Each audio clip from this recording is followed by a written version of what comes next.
Hi, good morning, you guys. Checking out my microphone here. Good morning, good morning.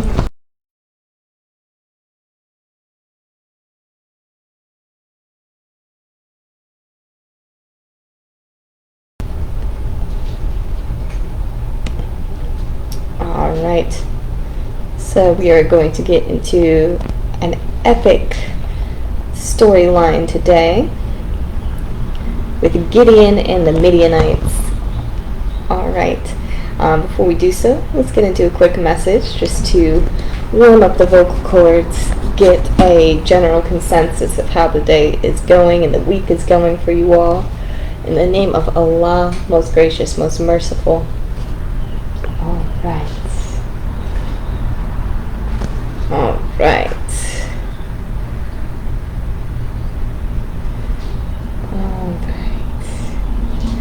I am right in the middle of the narrative of Joseph in the Qur'an. So this is from Surah 12, line 74. I might have to pull a little context here. Kind of a random pick, but that could have been my fault. Line 74.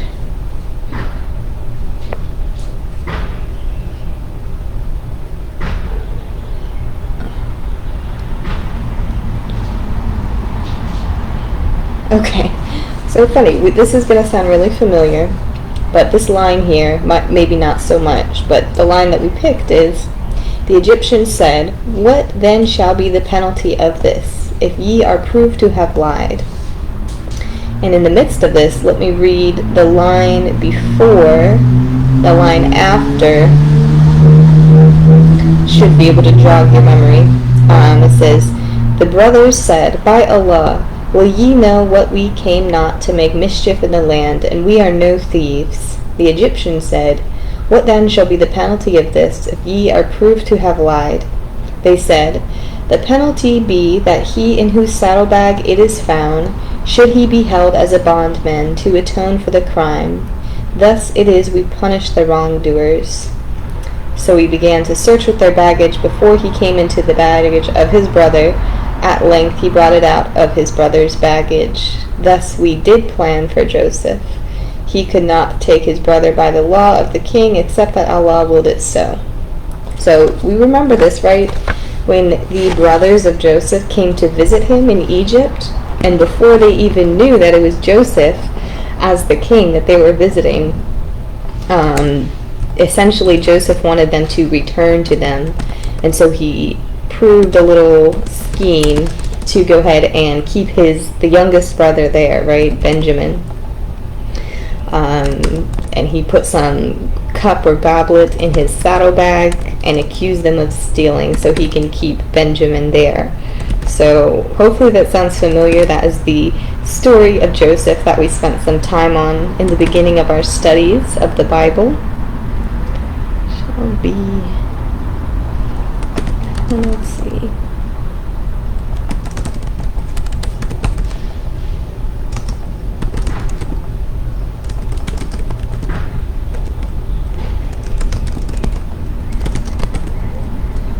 Okay.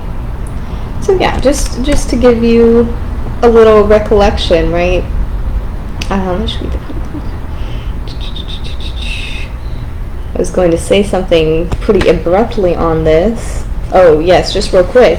That goes to show you, too, the Quran, right? It follows a lot of the same narratives that we follow in the New Testament of, how we say that, New Testament, really the Old Testament. The Old Testament of the Bible. It follows a lot of that. There's some Moses in here, and here we have a whole Surah based off of Yusuf, or Joseph. So that is there. We know that.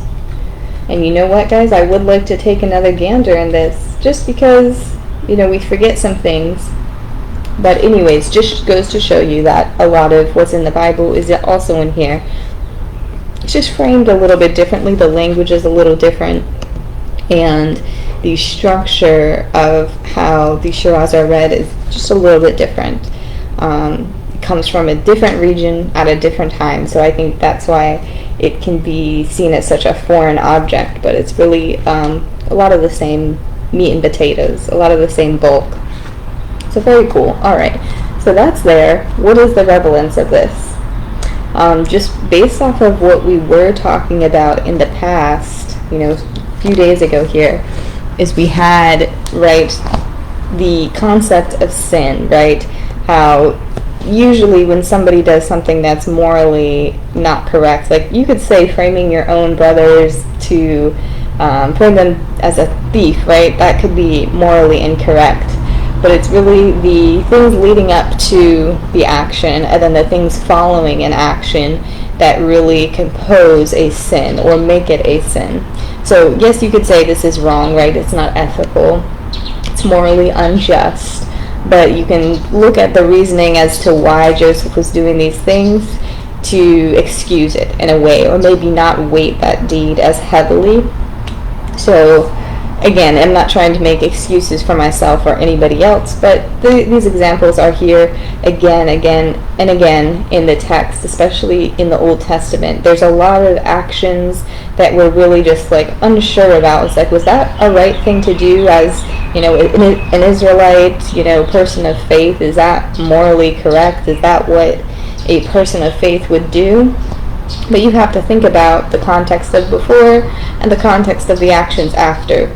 Really what makes a sin is the domino effect of the action and how drastically it affects other people around, right, in a good way or a bad way.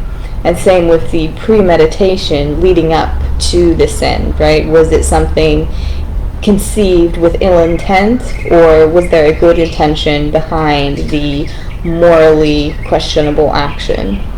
So just something to think about, just to get our wheels turning here. It's a good point, kind of a random line, but it does tie very well into the Old Testament, as we have discussed the story of Joseph, and we are just learning about the different narratives in the Old Testament and how crazy they might seem. Yes, that is that. So let's go ahead and get into it. I don't have too much time. I'm a little bit worried now. I would love to come on here. Let's see.